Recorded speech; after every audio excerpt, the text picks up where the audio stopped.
Yeah, so I thought we can start with early life. So, you grew up in New Orleans. So I suppose what was that like? Yeah. New Orleans was such a great, magical, dangerous, dirty, wonderful city to grow up in. As you can imagine, like with Mardi Gras and all of our events throughout the year, we were very we're a big social family, and we got out and did a lot of things, a lot of activities. I mean, I've probably done 20 plus Mardi Gras in my life. Most people haven't done one, and and once they do one, they'll never do one again. Yeah. But I grew up in Uptown and spent some time in Metairie and like outside the city a little bit, especially like for college and whatnot, but ended up moving back down to New Orleans at some point. And it's just, being in that city, it's just like everyone's so nice. There's that Southern hospitality that is infectious. And we'll get into Austin in a little bit, right? But that's kind of what brought me back down to the South after such a after such a big circle of moving around, especially like in my earlier years. But yeah, man, New Orleans it's a creative city. It's like artistic. It's inspirational. It's got so much history, and the people that live in New Orleans are, even if you're not born and raised, you still have this sense of community and belonging, this sense of pride there, which is really, I'm not sure that everyone can boast that from their town. It's also a great time, like it's a great thing to have when you're traveling, and they're like, oh, like, where are you from? I'm like, I'm from New Orleans. Oh my God, I love New Orleans. Let's do shots. And you're like, ah, happens all And the time. I suppose living in a place like New Orleans, you're saying that it's very creative down there. Do you think that's what played a part in you going on such a creative career moving forward? I think it definitely had a lot to do with it. My parents as well. Mm. Um, and I think again, just the culmination of like New Orleans and the South. And I was an artist as long as I can remember. I participated in art exhibitions as a young kid. And my parents supported that. They weren't like, oh, you need to go play sports, or like, oh, you don't need to focus on drawing and painting, you need to go do this or that. They were they I think they saw the early talent, and they wanted to help me. They want to support me as best they could. We were definitely not wealthy in the least. We were actually below poverty level for a very long time, and when I was growing up. And at the same time, they did their best to really support that creative side of me. And I did play sports, but at some point there was a video game that came out that I was like, you know what, Mom, I don't want to play sports anymore. I just want to do this. What game was that? That was Halo. Nice. Yes. Are you still into games now? Yes. I am currently trying to finish up the most recent Legend of Zelda game. And I just kind of dabbling back and forth with a couple different new ones. Nice. And design wasn't your first job, so I think we talked before, and you said you've worked a few dead end jobs whilst being in school. So talk to me about that. Absolutely. I mean, I think, I had that typical teenage, those typical teenage dead end jobs, starting off at a shoe store, going to Blockbuster when it was still a thing, right? And did a few of those for the first, since I was 16, working through high school, working through college, and at some point I was at like a fast food restaurant.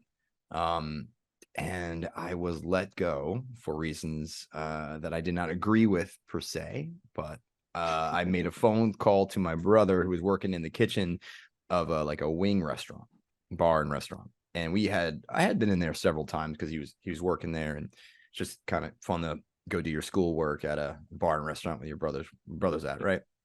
And I called him and was like, hey, are you guys hiring? I just got let go, blah blah. And he's just like, yeah, let me talk to my GM and see what's going on. Fast forward, man, like 2 hours, I already had a job as a server, and that kicked off my service industry career. So I worked as a server for a while, and then moved my way up to bartending, and I feel like that is where I my social, like my need for for social interactions, and my like it started to really start to bloom, because I had to obviously be on all the time as bartender. I got to, and I, again, being from New Orleans, drinking is part of our culture, and it's in my veins, literally. And we I explored that for a really long time, and I worked as a bartender for about 7-8 years, and that, we'll get into this, but that actually led to my career. That actually helped me build my career as a freelance graphic and web designer. I got to do, obviously, bartending part-time, working on my freelance work part-time as well, building my portfolio on the side. Bartending really helped me pay my bills, and it had flexible hours. And then I ended up meeting my to-be boss for my first full-time role at my bar in New Orleans. Nice. And before we get on to that, because I know there's a bit of a story out of that, but for someone starting off now, especially within design, how important was it that you got into, say, doing a bit of freelance work and getting that experience behind you to then propel you on to then making a career and then making that first step and maybe to a full-time job? Freelancing was critical in my Mm, career, and I think it's critical it's not for everyone. I get that. But at that time, circa 2011 to 2014, I was out of college. I was looking for jobs. I was going to places like Denver and handing out resumes to agencies to find like a web design role. So I was out there looking, but I just honestly, I'll backtrack a little bit to my digital photography class in college, and this is one of my favorite stories. So in college, I was studying animation, and I got my hands on graphic design for the first time. That was my first interaction, my first entry into graphic design. This is where design comes into play, and I love the idea of being able to create and craft a company's branding, their imagery, their logo, even do like some physical product design. I had this epiphany of what else I could do, not just animation, right? There's other things out there in the world. So like college was that point of experimenting, exploring different options and different, ideas and whatnot. And I met a guy in my digital photography class who was taking it as an elective. He was an older guy starting a new business as doing lawn maintenance and landscaping. And he asked me if I would design his logo for him and his branding. And I agreed for $150. And I kid you not, he still uses that branding and logo to this day. nice. Yes, I will be in New Orleans sometimes throughout the year, and I will sometimes see his 18-foot trailers wrapped in that logo and branding. And I kid you not, man. So it's timeless. And that experience led to meeting some of his friends who were building businesses, so other entrepreneurs in my college town. And that just kind of kicked off this whole freelancing gig. I can do this on my own time. I can make a little money on the side, et cetera, et cetera. So that just started to build on top of it, right? So out of college, I'm now working as a web designer, building websites, designing and building websites for clients across New Orleans, restaurants, law firms, bars, you name it. I was trying to get anybody and everybody I could, obviously making connections through the bar industry and service industry as well. So there's a lot to do during those formative years. A lot that I had done, and it helped me build that portfolio of work, right? Something that a lot of designers today might not necessarily have up front. A lot of designers we meet today are like career transitions, right? I met a med student trying to become a doctor last night, left med school, realized it wasn't for her, and became a UX designer through boot camp. So it's a lot of stories like that. But when they're going into their career outside of the boot camp, they may not necessarily have that portfolio, that body of work to show, potential employers what they're able to do. So for me, way back long ago, I had the opportunity to build my own business basically and learn how to do freelance design, work with clients, build that portfolio. And that led up to, that pivotal moment in New Orleans at that bar where I would find my first full-time role. And I suppose as you touched on it, talking about portfolio, for people maybe starting off into design now, how important is that portfolio to maybe getting into that first step? This is a hotly debated topic, and one of my posts on LinkedIn went viral because of this. I believe, and it's a bit of a personal and professional opinion, and I'll try and keep it humble, but your portfolio it's going to be your way in. It's what I get most of my clients and contracts through. It's what I share with potential employers.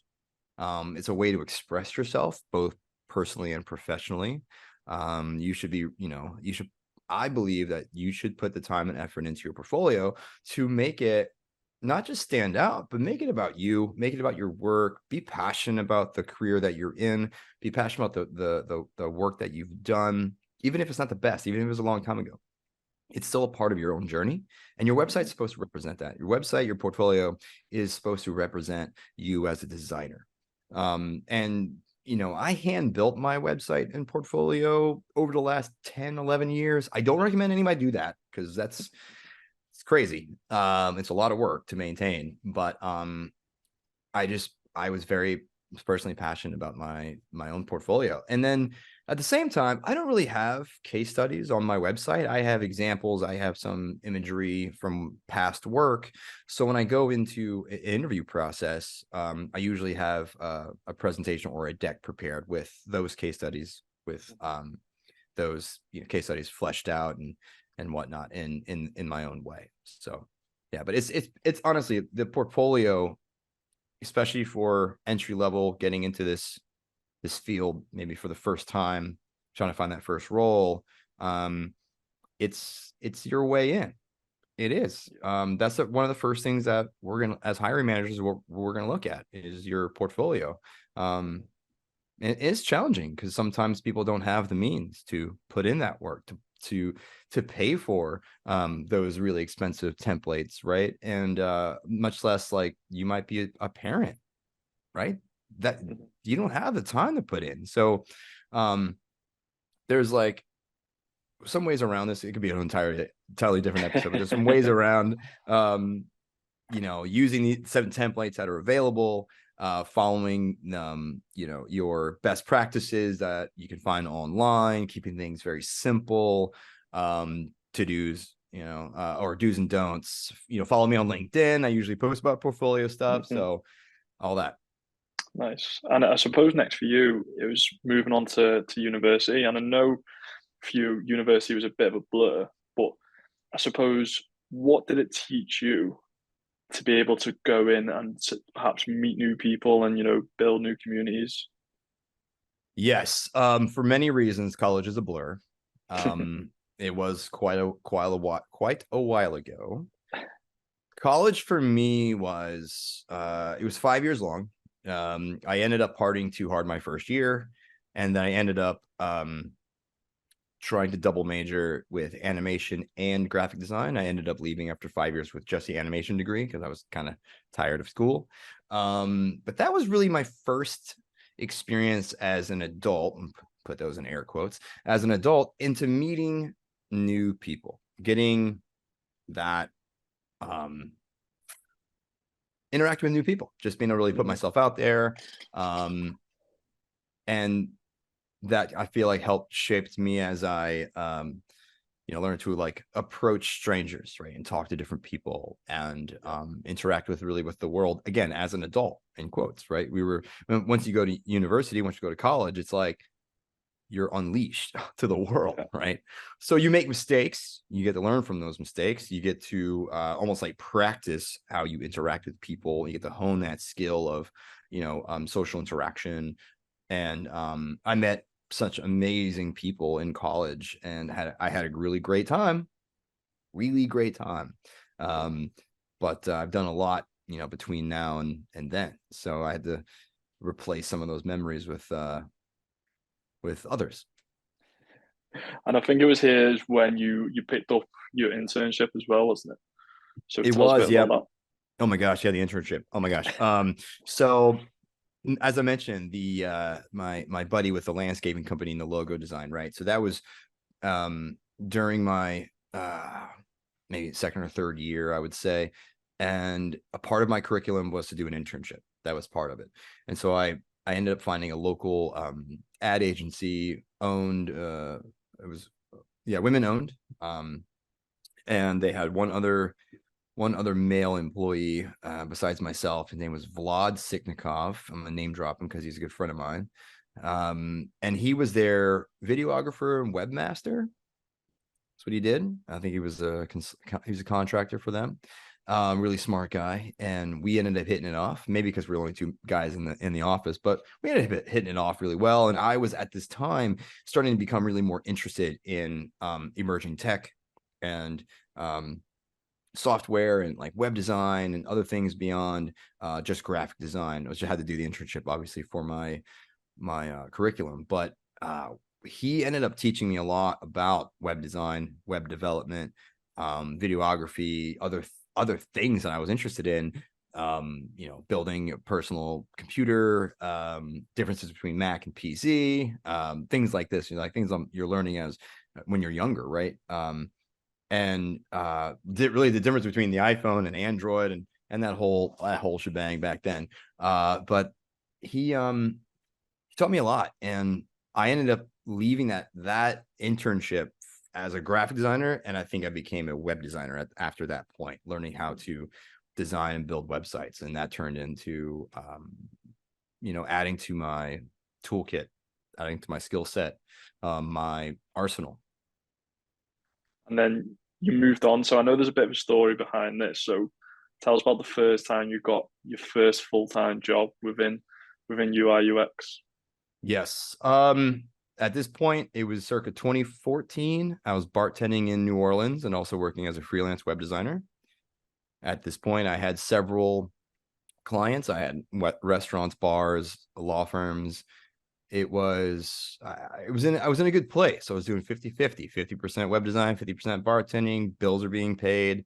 I had just moved back down to New Orleans from the college town I was in. And I was, basically able to redesign my life back into New Orleans as a adult this time. Right. College, I don't really consider myself being an adult. I was definitely, when I came back down to New Orleans several years later, I was able to start over again, fresh in New Orleans, meet some really great new people who had just also moved into New Orleans. We were all our own little transplants in a way in that community. We all met at my bar, and my bar is a staple in uptown New Orleans. And so this idle Tuesday night, bar's completely empty. Two guys walk in, one tall, one short, both bald.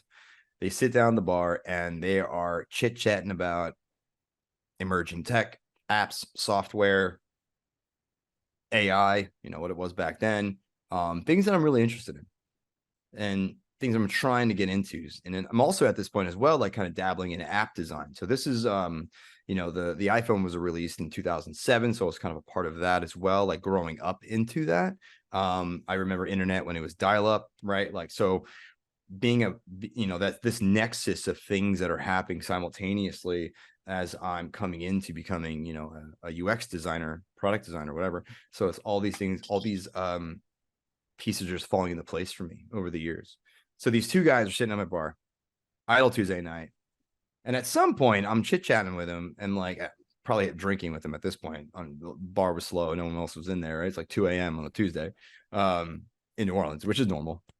And we're chatting about a design and they're asking me about myself and how I'm working as a web designer, and I've done a few things here and there, and I'm building my portfolio and whatnot. And he's like, well, one of the guys was like, hey, we're hiring for a UX designer. And I was like, I don't know what that is, but sounds cool.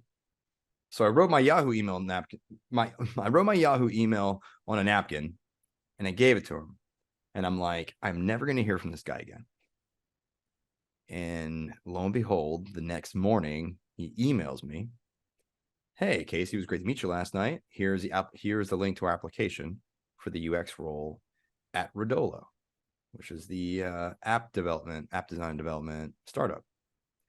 And I'm like, okay, well, I'm going to do this. So fast forward, I 2 or 3 interviews, got hired. I worked at Randall for 2 years as a UX UI designer.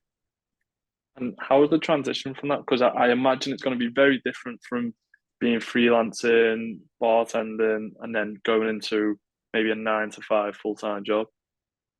You know, the transition was actually pretty difficult at first. Um, the 50-50, the freelance, the bartending, the late nights, late mornings, because I'd sleep in, obviously, if I'm working late at night, to a literal night and day switch to 9 to 5. I had to get up early, be in an office for 8 hours. It sounds great, right? But when you transition like that, literally overnight, um, and it was challenging, and I had a hard time, I think, mentally with it. I was still, like, in those early days, still going out late at night and hungover the next morning, which I obviously would not recommend to anybody. But when you're younger, you make those mistakes and you have to learn from that. And it did take me a while to it took me a while to get comfortable, to get acclimated to that schedule. And it was definitely worth it. So what happened was, like, I was asked, I think one of my family members asked me if I would continue bartending on the side. And I just remember deciding to quit bartending altogether, and to focus 100% of my day to this new job, this new role. Even putting some of my freelance clients, I had to let them go. I wanted to focus 100% on this new role because I had a great feeling about this being the next step in my career, in my life. And I suppose one of the benefits of working in a team is you get to learn from, maybe people a bit more experienced for you. Was there anyone there or anyone that mentored you that was important for you to improve and keep getting better? Absolutely. I mean, the whole team, there's only 8 of us, but the whole team was exactly what I needed when I needed it. Again, we are starting to ramp up my UX design career around this time. And I had, in the first time, really, a design lead. I had someone that was, had, more experience, was more talented than I. I had, Jeremy Miller and Jay Castile. They were just, exceptional designers, like really well versed and experienced in UX design. And, not just being friends, but being, having a mentor, having a someone in your corner that will not just, like, lead projects, but also take you under their wing, show you those tips and tricks. And then we also had our engineers and our software developers, right? So my boss, the CEO of the company, basically was also an engineer. So I got that early experience with engineering and development, and that understanding that relationship between design and development, the lingo, the ways on how to approach problem solving from 2 different directions, but trying to solve the same problem. So that was pivotal for me. And not to mention, having to learn front end dev myself, learn our front end code, because not only do we have to design the interfaces, the interactions, the experiences for several clients, we also had to style it. We had to build the front end per our designs. So the first year or so of that job, I'd work 8 hours and I'd go home and I'd practice front end development for 8 hours. And it was, those 2 years were just the catalyst to my now career. And I suppose for any designers starting out their first job, what advice would you give them? I think I think it depends on the person and where they land and what company they're at. It's always different between large corporate companies and startups. I think the environments are different, the resources are different, right? It could be vastly two different experiences, but I think across the board, my advice has always been to learn as much as you can. Mm. Just because you're not a developer doesn't mean you shouldn't learn some things about software development and engineering, right? And how uh, software and apps are actually built. So that'll help you learn the relationship between design and development and vice versa. And then having to be able to, because you're going to collaborate and communicate with developers. And yes, they do not speak the same language as you do as a designer. And so understanding that relationship and saying yes to a lot of opportunities, like sitting in engineering meetings, bringing engineering to your conversation in design, right? Start to break down these walls and create that community um, of, of different verticals together, right? I consider it the holy trinity. You've got product, you have design, and you have engineering, right? That's the holy trinity of software development, or building apps, building software, whatever technology. You have to communicate across the three. So it's like when you start your new job, be a sponge, be a be a sponge, learn as much as possible, say yes to everything, don't overdo it. Nice. And I suppose the next step for you, so you moved to DC. So what was the thinking behind that? Yeah. So 2 years at Rodolo in New Orleans. I was actually working with a client, and I can say all this publicly because I've already had these conversations with my previous bosses, and they're fine. So I was working at Randall in New Orleans for 2 years, an incredible experience. And then my client that I was working with um, ended up asking me. We became really good friends. He was a product manager for a certain tech company, and I was basically the UX designer for that contract, right? But through Rodolo, so I was basically contracted out, but internally. And we we hit it off. We became really good friends. He was based out in, I think it was Arlington, Virginia, which is right outside of Washington, D.C. And at this point, I'm trying to figure out what's next for me, right? Is it Silicon Valley? Is it New York? And I'm kind of getting itchy now. So, like, I've already moved a little good bit inside Louisiana, right? New Orleans to the North Shore, back down to New Orleans. And now I'm like, well, what is next for Kasey? What is the next place where I can really focus on building my career?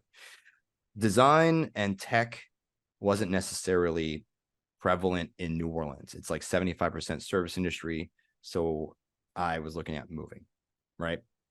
Mm-hmm. My product manager for my client was, have you thought about DC? There's a lot of work to be done here, a lot of tech companies here as well. And I'm like, okay, maybe, it might be a bit of a lower barrier of entry to San Francisco or Silicon Valley.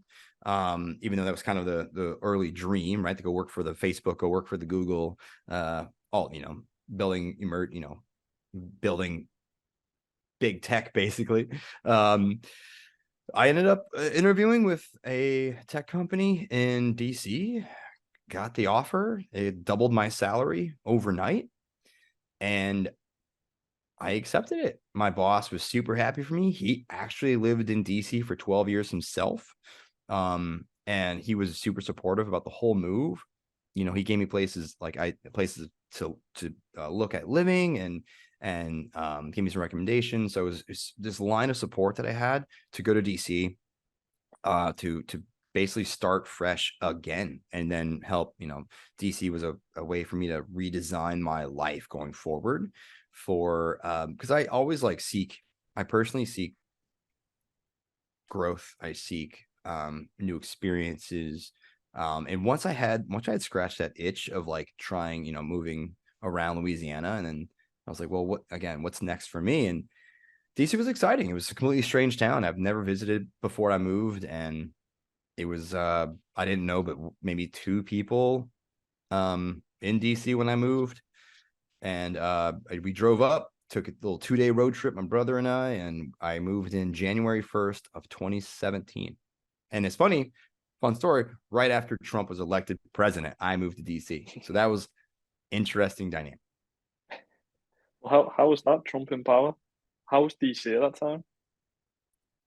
DC apparently changed a lot, going, switching parties basically. So they've been Democratic for such a long time now to Republican. So I hadn't experienced before that, but you can imagine going into highly conservative, highly Republican city at this point, because a lot of, once the parties switch, you have a lot of folks coming in to run politics basically. And so that was an exciting, well, no, it wasn't exciting. It was an interesting time to be in DC, but at the same time, I wasn't overly invested in politics. That wasn't the reason why I was moving. I was working, I was going to work in tech. I was going to, still pursue this creative career of mine. I actually didn't really have an interest in politics. And I suppose at this time, you're really getting that itch for traveling. So, talk to me about any international trips you've done, or if there's anything like that along that time. Oh my gosh, yeah. So I didn't necessarily have the means early on to do any international traveling. But at this point in DC, I was working for my second tech company, second or third. And I think it was circa 2018. And I'm like, you know what? I need to get out and go try something new. And I've had a lot of conversations about Thailand. A lot of conversations, and I have, at this point, I've got a good Aussie friend of mine who's lived in Thailand for 2 years, so he was very knowledgeable. He sent me like this whole deck, like this stack of recommendations and things to do and places to visit, and like I had a lot of conversations with friends beforehand, and so I just bought a ticket. And fast forward to like, I think December of 2018, I went for 3 weeks to Thailand solo. So it was that is an entirely new or different podcast episode by itself. But that, I'll tell you this, is that traveling to the Southeast Asia from the States for being your first international trip ever. Again, I hadn't left the States before, and now I'm going to Thailand, right? Absolute culture shock. 24 hours of flight time. And I had the greatest basically the greatest 3 weeks of my life traveling. I met amazing people, international folks. You stayed in different places. I got to like learn a lot about myself and how I travel. And also, any flight that's under 15 hours is easy. And then next step for you, so you had a little bit of a stopgap before moving to Washington. So you moved to, was it Southern California? Yes, yeah. So basically, I'm in DC I'm living in DC in 4.5 years, and I've worked at a few different tech companies, kind of bouncing around on purpose. I wanted to explore options, and I wanted to learn as much as possible, and I got these amazing opportunities to do exactly that. And then, COVID hits, right? So I'm going into my second winter lockdown in DC, and I'm like getting a little itchy. I'm like, I don't know if I can do another winter lockdown in DC. You can imagine it being a little bit more strict than a lot of places. And it was a bit of a challenging time. Like, we had some friends move away. We had our meetup group ended up having to stop all the events because, COVID. Bit of a challenging time. I mean, not just for me, but obviously for the entire world. Right. So I was thinking, maybe I can go spend some time like on the beach somewhere, just temporarily come back to DC after a bit. During COVID in DC, I ended up meeting a lady, and I wanted to move to San Diego. She tells me, hey, look, I'm moving back to Orange County. That's where she's from. It's where her family lives. And she ended up convincing me to move to Orange County instead. And so I did that. I packed up in December of 2020, sold all my stuff. I boxed some things into storage, and I put my dog and myself on a flight, and we went down to Orange County, and I got an apartment, sight unseen. It was really exciting. Got this basically, I lived on the beach for a while. It was really something special. The weather was perfect every single day. Food was amazing. Her family is awesome. Had a really great time. We had some unfortunate situations, like the dog beach and dog park. So after a while, we started to kind of crave that city energy again.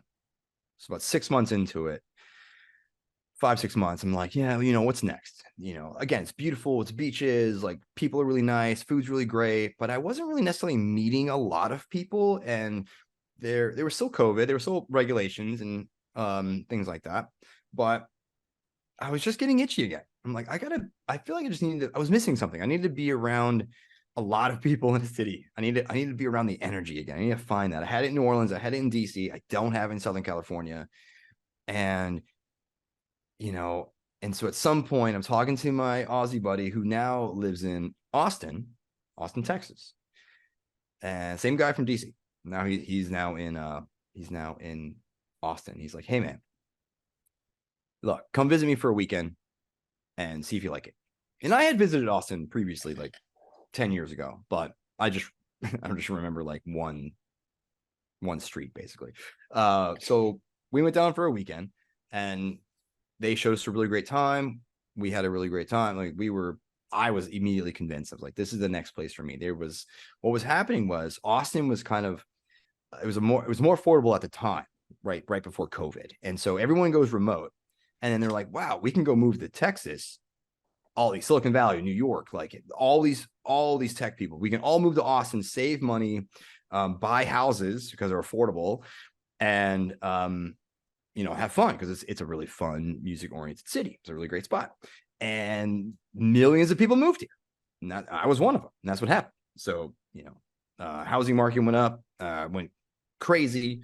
Austin's not necessarily affordable anymore, but that's what it was. But it was a really energetic city. And interesting enough, it had a lot of overlap with New Orleans. So it was southern, and a lot of folks had moved here over the years because of hurricanes, like in the southern area. So from New Orleans, they would move out to Texas, like Houston and Austin and stuff. So you had a lot of great like seafood restaurants. You had a lot of like New Orleans style bars, so on and so forth. So it was like almost like a homecoming, but yet in a different state.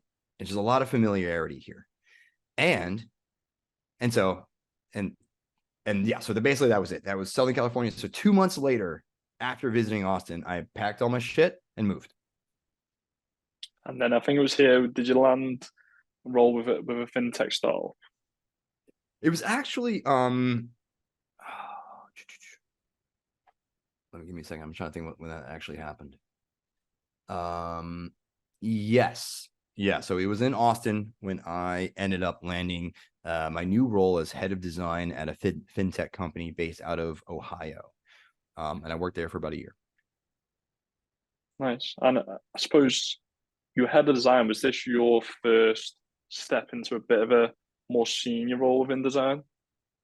Actually, funny enough, back in New Orleans, I worked as a UI UX designer, and then when I moved to DC, the role was a senior UI UX designer. So that was the first step into more of a senior role, and I felt like, I guess I expressed it in a way that I was at a senior level. I had done so much at Redolo, as far as like client management, project management, actual design, implementation and development and launch. And so, I think I feel like I earned that senior role into DC. So I kind of held that title throughout my DC career. And then, at any startup, it's like, no matter your title, you're still going to wear a lot of hats. So the head of design I was basically operating at like a principal design level, I think, as far as like a title goes, but yet it was just me, right? So you've got another 8-person startup. You're doing you have a lot of responsibility. And so I was basically still operating in the same capacity as I was previously, as a senior, as a lead, as a principal, with a bit more focus on like design system, overall design, user experience and aesthetics, and just kind of trying to lead the way as far as UX goes across both, web and mobile platforms. And then you did this for a year, and then you end up going back to contracting. Yeah, quite the story. So 1 year later, we had layoffs. We had I'm assuming financial troubles, and I was let go along with basically half the team. I love that experience. I love that company. I got really personally invested. And so when I was let go, I ended up immediately picking up a new contract with Mark II Ventures. They build custom software and applications for myriad of clients, honestly, in the AI space too. So it was a really great opportunity to take on. And obviously, it's funny enough, he had just bought a house. I just bought a house. I'm flipping it into an Airbnb, and I was let go.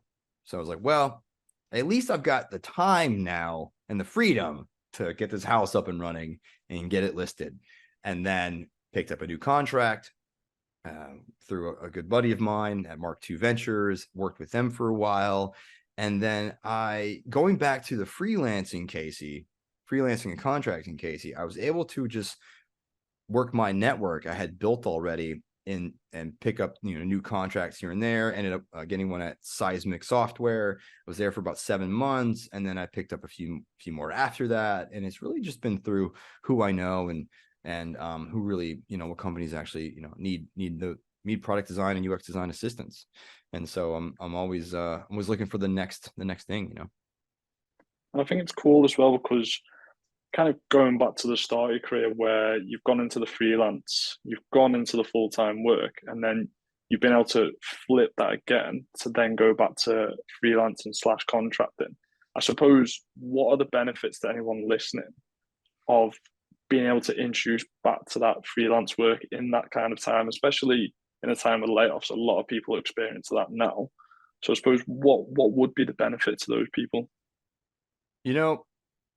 It's interesting how I went full circle, right? Mm-hmm. And to your point, right now the market is taking a downturn, and it's been really rough out there for a lot of folks, especially newcomers into design. Those career transitioners from boot camps, they're having trouble finding roles. For me, freelancing is a way to get that experience, especially early on. Just get the experience that you need for those full-time roles when they do become available, hopefully in the near future. And to network as well, meet people, build that professional network, right? And you never know where that goes. There's a whole story there too, but you just never know who you're talking to. You never know who you meet. And years later, they might come back to you with an offer, right? Or with a role that they're interested to bring you on board with. It's happened to me several times. And hopefully it continues to happen. And but freelancing is challenging in itself because you're gonna be on your own. Number one, you're always gonna be on your own. You have to do not just the work, but you have to do the logistics, the finances, the selling, all those things. So it's like if you're able to streamline your workflow and focus on bringing in new clients, that's also helpful. But it's also something that it needs to be, if you decide to do it, it's going to take time, patience, work. You'll put your blood, sweat, and tears into it, most likely. And for me, networking was super impactful for me for freelancing. The guy I met that I got that Mark II Ventures contract through, I met him in Puerto Rico at a swim up bar, drinking pina coladas out of pineapples. So you never know who you're talking to. And years later, here we are. And I suppose networking is a big part about what you do through building communities. I think we can go back to, I think it's New Orleans when what you set up or become a dribble community organizer. Yeah. So building communities is one of my biggest passion plays. So let's rewind the clock a bit back to New Orleans. When I first got that role as a UI UX designer at Rodolo, I got an opportunity to become a dribble community organizer. Everyone loves dribble. And I held several events, several socials at different locations. And that started to scratch the itch of bringing people together. and building that network, that professional network, right? I don't want to say networking for the sake of networking because I don't necessarily like that word. It's got a negative connotation to it. I like building relationships, and that's what I wanted to focus on. So Dribble Community Organizer started there. And then I ended up hosting a 500-person bar crawl in the city of New Orleans called the Poke Crawl 2016. We raised funds for the LASPCA, an amazing experience. It was a total accident. This is what happens when you put a Facebook event up there and don't make it private. Next thing you know, you have 7,000 people interested. So that was amazing. And then I moved to DC. And then so what happened was like, I moved to DC. I didn't know anybody, basically. Right before I moved, I reached out on a Facebook designer group, DC Designers. I joined it, and I just put in the chat, put in the message board, hey, I'm moving from New Orleans. Let's grab a drink and talk shop. Basically, that's all I said. And I had several people reach out to me, and we're all friends to this day. But there was one specific friend. His name was Sam. He reached out to me, and he said, hey, man, would you like to get together this week? Grab some food, get a drink, chit chat. I'm like, absolutely. So I meet him that first Thursday in DC, and he brings his new business partner, Vincent Wonga. And he had just moved to DC on the same day I did, January 1st, 2020.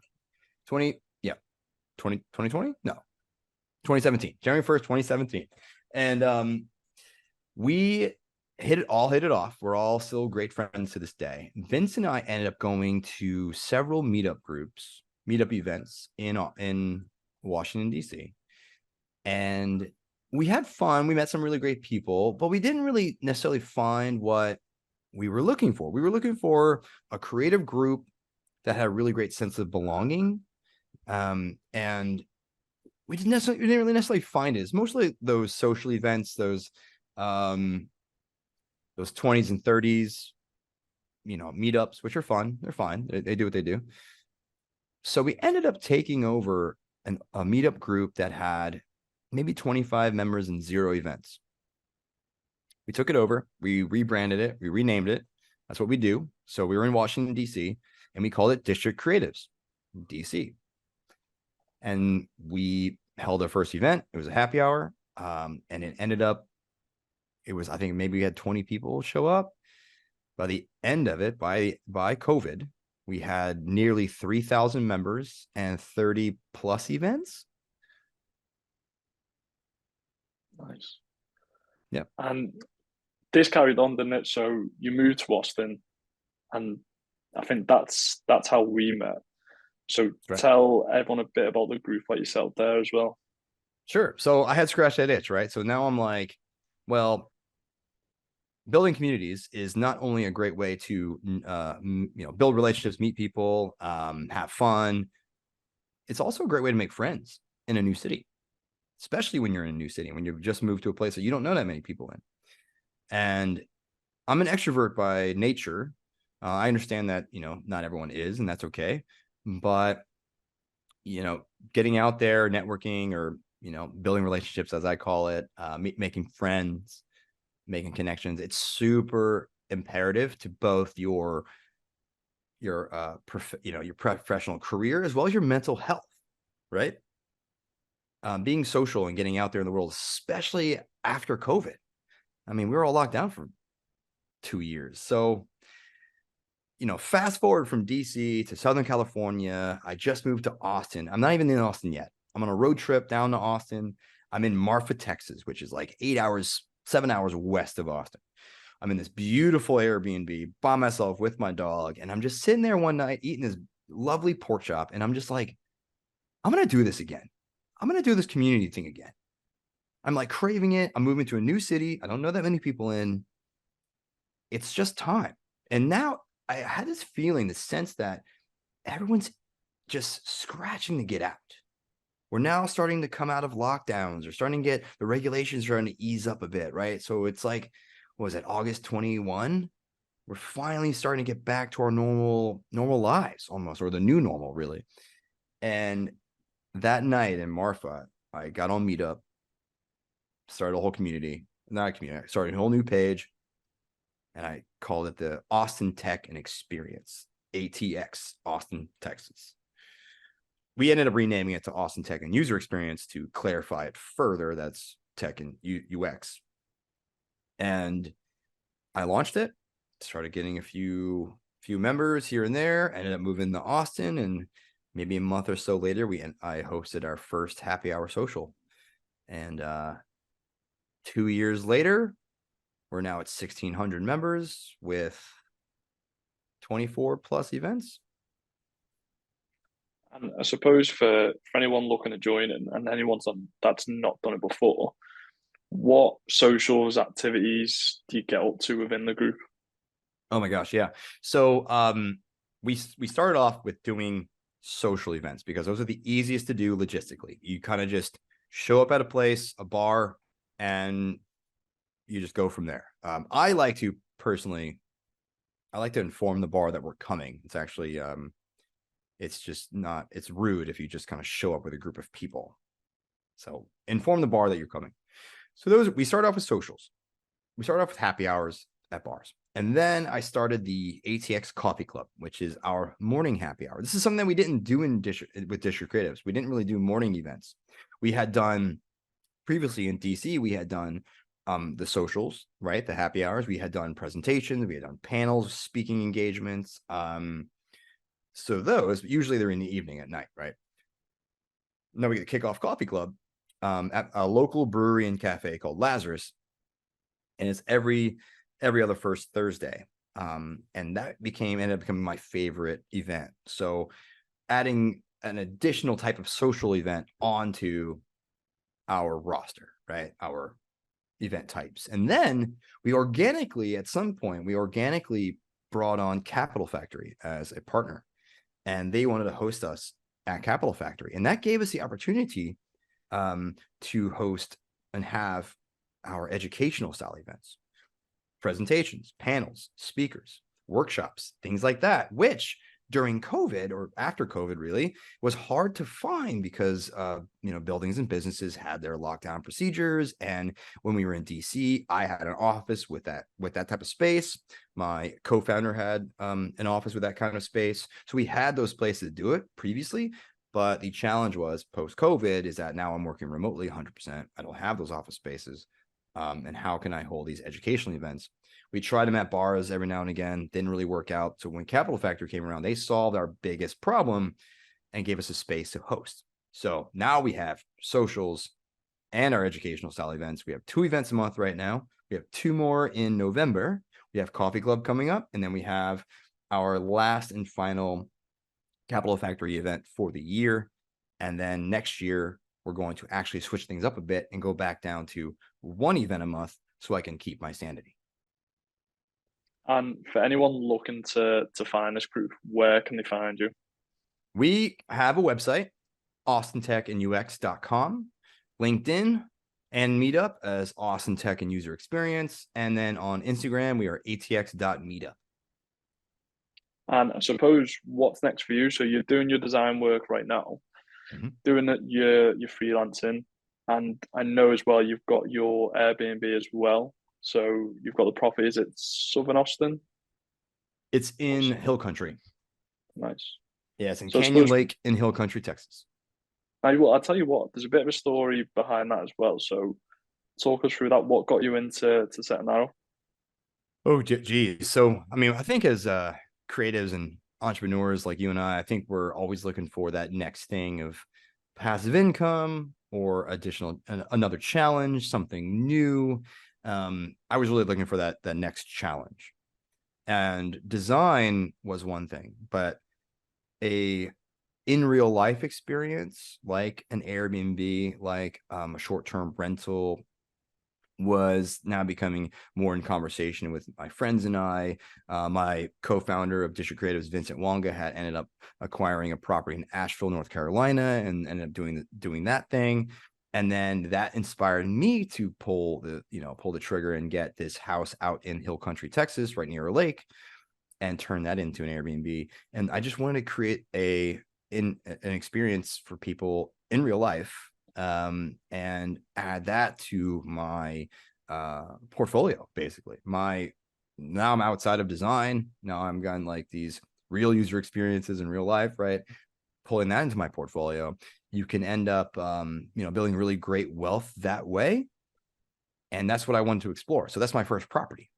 And the last year has been an amazing learning experience. I have learned so much about home ownership, short-term rentals, tenants, you name it. I've learned it. I've made mistakes, and I don't regret it for a single minute. And I'm really looking forward to next year, and and continuing on this path. And so what's next for me, honestly, is looking at doing something similar in a different place. I'm not going to say where, I'm not going to say what I'm doing, because I'm playing it pretty close to the chest, but I'm also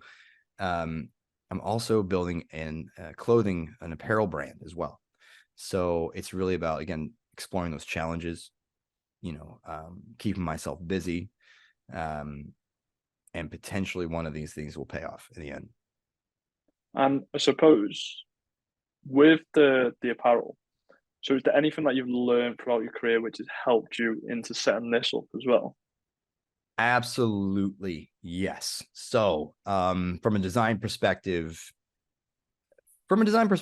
designing apparel is a completely different beast in itself. I have never looked at I've never touched as many fabrics in my life as I have in the last few months. Different fabric types, materials, patterns. I've had fittings, virtual fittings already. It's been a really interesting ride so far.